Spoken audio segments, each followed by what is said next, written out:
Muito bem, hoje nós vamos estudar sobre o nosso Senhor e Salvador Jesus Cristo. Primeiro, a definição de Jesus Cristo. O nome Jesus Cristo refere-se à segunda pessoa da Santíssima Trindade. Jesus Cristo é o Salvador do mundo e o Filho de Deus. Ele é nosso Redentor.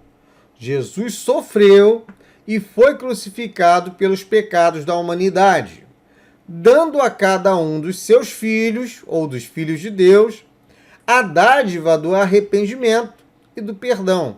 Somente por sua graça e misericórdia podemos ser salvos. Seu estudo na Bíblia é chamado de Cristologia. Então, o nome de Jesus é a segunda pessoa da Santíssima Trindade. Jesus Cristo é o Salvador do mundo e o Filho de Deus. Ele é o nosso Redentor, é aquele que trouxe redenção para o homem. Jesus sofreu e foi crucificado pelos pecados da humanidade. Ou seja, ele morreu uma morte vicária, uma morte substitutiva. Ele morreu em nosso lugar, dando a cada um dos filhos de Deus a dádiva do arrependimento e do perdão, a graça de Deus em nossas vidas. Somente por sua graça e misericórdia podemos ser salvos. Então, somente pela graça e misericórdia de Deus, através de Jesus Cristo, nós podemos ser salvos. Não há outro caminho.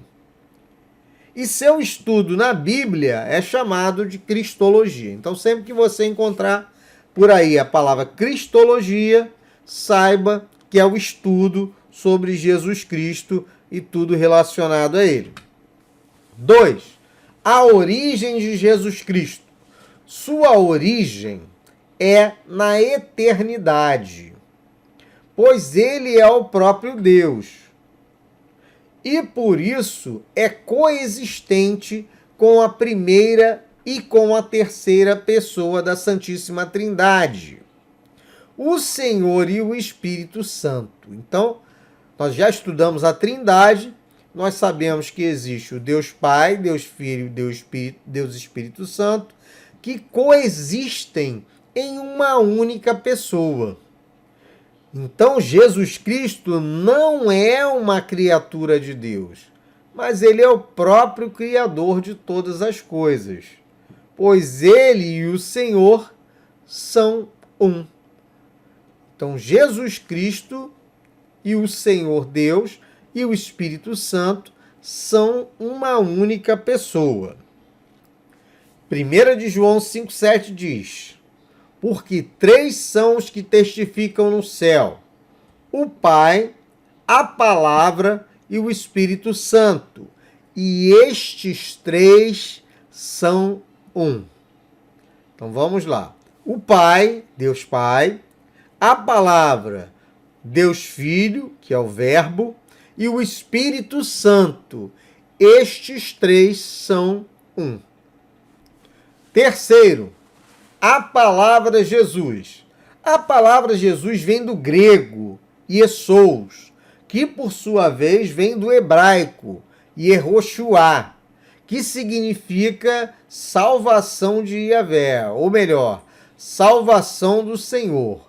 Contudo, em português, geralmente se usa o nome de origem grega, transliterado para o português, a saber, Jesus. Então temos a palavra do grego Iesous. Quando é transliterado para o português, nós utilizamos como Jesus, que significa salvação do Senhor. E não a conheceu até que deu à luz a seu filho, o primogênito, e pôs-lhe o nome de Jesus. Está lá em Mateus, no capítulo 1, versículo 25. Maria, quando teve seu filho, pôs-lhe o nome de Jesus, que é salvação do Senhor.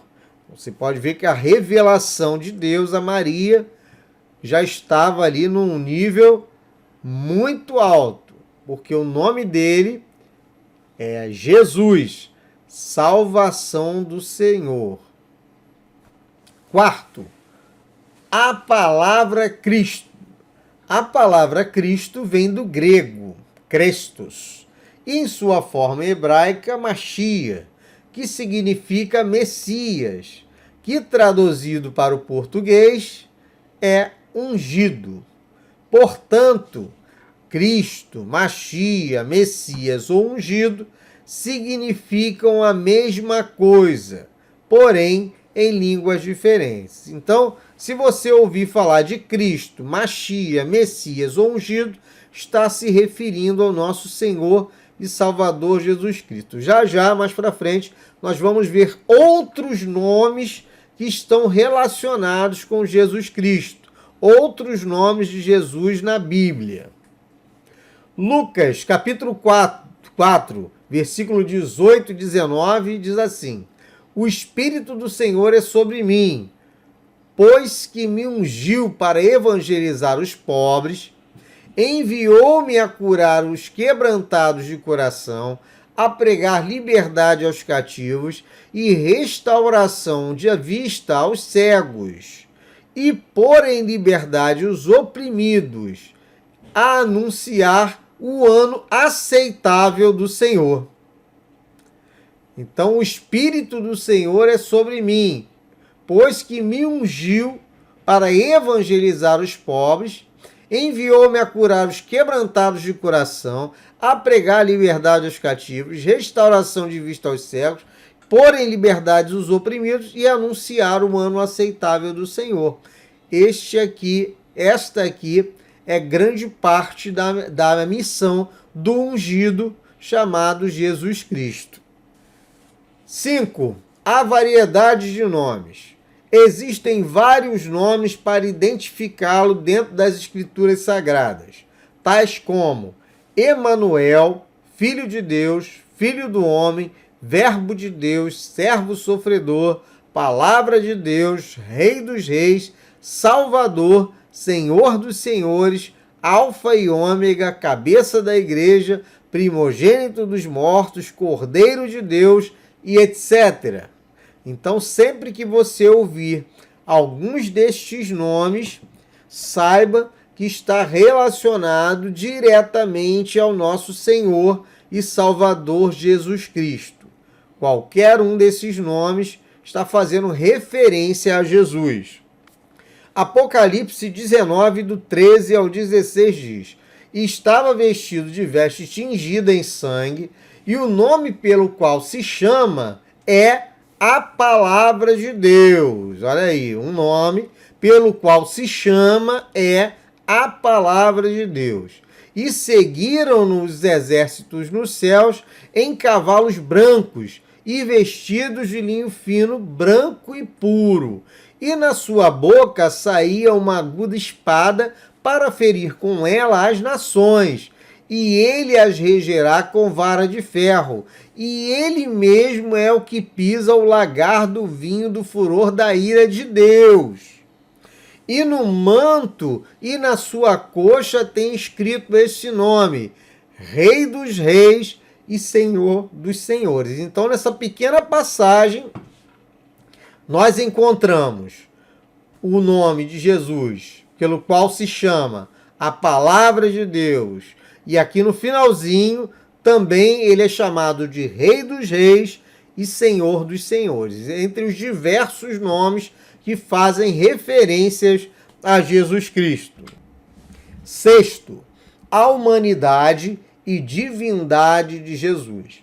A natureza de Cristo também era humana, isto é, assim como ele era 100% divino, também era 100% homem. Quando divino, manifestava a natureza de Deus, mas quando humano, sofria, tinha sede, chorava da mesma forma que o homem. Então, Jesus Cristo, aqui no seu ministério terreno, ele se fez carne, ele se tornou homem. Então ele era 100% homem. Ele comia, ele bebia, ele chorava, ele sofria, 100% homem. Mas também era 100% Deus. Então realizava milagres, ele fazia tudo o que nós vimos na Bíblia que não era relacionado com o ser humano, mas sim devido à sua divindade. João, capítulo 1, do versículo 1 ao versículo 5 diz: no princípio era aquele que é a palavra. Ele estava com Deus e era Deus. Ele estava com Deus no princípio. Todas as coisas foram feitas por intermédio dele. Sem ele, nada do que existe teria sido feito. Nele estava a vida, e esta era a luz dos homens.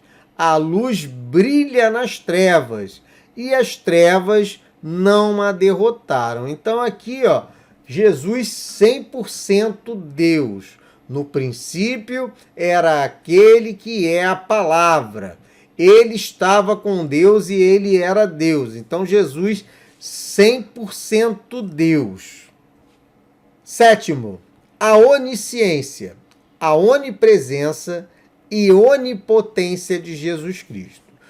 Significa que Jesus possui todas as características referentes a Deus. Assim como Deus Pai é onisciente, onipresente e onipotente, Jesus, por sua vez, também possui os mesmos atributos quando passou pela terra. Isso ocorre porque Jesus e Deus são a mesma pessoa. Então nós precisamos aqui prestar muita atenção nesse tópico. Jesus ele é onisciente, ele é onipresente e ele é onipotente. Por que Jesus é tudo isso? Porque Jesus ele é Deus. Ele e Deus são a mesma pessoa. Por isso, eles possuem estas características divinas: onisciência, onipresença e onipotência. Muitos por aí querem reduzir a importância de Jesus Cristo. Porém, Jesus ele é Deus e por ser Deus, tem as mesmas características de Deus. Olha só em João 1, no capítulo 47 até o 49. Ao ver Natanael se aproximando, disse Jesus: aí está um verdadeiro israelita, em quem não há falsidade. Perguntou Natanael: de onde me conheces? Jesus respondeu: eu o vi quando você ainda estava debaixo da figueira, antes de Filipe o chamar. Então Natanael declarou: mestre, tu és o Filho de Deus, tu és o Rei de Israel. Então Jesus já conhecia Natanael de antemão. Ele já sabia quem era Natanael, ele já conhecia a mente de Natanael. Jesus já sabia de tudo, porque ele tem os mesmos atributos de Deus. Então ele conhece o nosso pensamento, mesmo antes de nós verbalizarmos esse pensamento. Oitavo, a encarnação de Jesus Cristo. Diz respeito à entrada de Cristo no mundo. A Bíblia diz que Jesus, para deixar a eternidade e entrar na história, abandonou sua majestade celestial e tomou a forma de homem, sofrendo tudo o que um ser humano sofre. Enfim, Jesus é Deus que se vestiu de um corpo de carne para se tornar semelhante aos homens e passar por tudo, alcançando assim a salvação para toda a humanidade. Então Jesus, ele, para entrar na história, saiu da eternidade para entrar na história, abandonou sua majestade celestial e tomou a forma de um homem, sofrendo tudo o que o ser humano sofre. Nós já até falamos um pouco sobre isso. Enfim, Jesus é Deus que se vestiu de um corpo de carne para se tornar semelhante aos homens e passar por tudo. Por tudo o quê? Por tudo que o ser humano passa. Repito, Jesus sentia fome, sentia sede e sentia dor. Jesus passou por todo o sofrimento e pela morte na cruz, sentindo dor e alcançando assim a salvação para toda a humanidade. Filipenses, capítulo 2, versículos 5 a 8. Seja a atitude de vocês a mesma de Cristo Jesus, que, embora sendo Deus, não se considerou ser igual a Deus, e era algo que devia apegar-se, mas esvaziou-se a si mesmo, vindo a ser servo, tornando-se semelhante aos homens, e sendo encontrado em forma humana, humilhou-se a si mesmo e foi obediente até a morte, e morte de cruz. Então Jesus, ele também sentia dor, mas mesmo assim foi obediente até a morte, e ele enfatiza aqui, não foi qualquer morte, foi morte de cruz, uma morte cruel e violenta. Jesus se submeteu a uma morte cruel e violenta por cada um de nós. Foi uma morte que ele morreu em nosso lugar. Nono, a missão de Jesus Cristo. A grande missão de Cristo foi a de vir ao mundo e recuperar tudo o que Adão havia entregue nas mãos do diabo. O Filho do Homem veio buscar e salvar o perdido, além de reconciliar todas as coisas do mundo que estavam separadas de Deus. Após a queda, o homem estava separado de Deus, mas com a vinda de Cristo, ele religou o homem a Deus através de seu sangue e sua carne. Jesus Cristo é a verdadeira religião da terra. Então, a grande missão de Jesus nesta terra foi salvar o homem. Por quê? Porque Adão havia entregue tudo nas mãos de Satanás. Então, o Filho do Homem, que é Jesus, veio buscar e salvar o que estava perdido. Quem estava perdido? Toda a humanidade estava perdida. Além de reconciliar todas as coisas do mundo que estavam separadas de Deus. Porque após a queda, o homem estava separado de Deus. E nós sabemos que separação de Deus significa morte eterna. O homem estava fadado a ser um pecador eterno. Mas com a vinda de Cristo, ele religou o homem a Deus.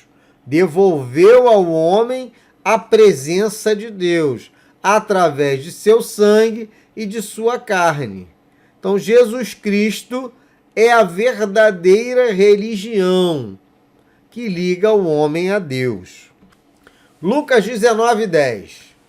Porque o Filho do Homem veio buscar e salvar o que se havia perdido. Então, todo aquele que é filho de Deus, todo aquele que recebe ao Senhor Jesus em sua vida, ele é salvo, porque Jesus, ele veio buscar e salvar o que se havia perdido.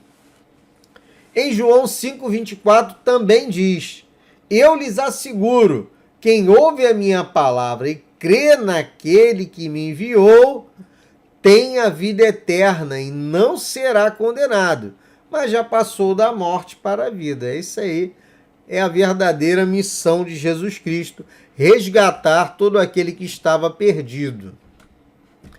10º, a vida, morte e ressurreição de Jesus Cristo. Toda a trajetória de Cristo tinha uma finalidade: realizar a expiação dos pecados da humanidade.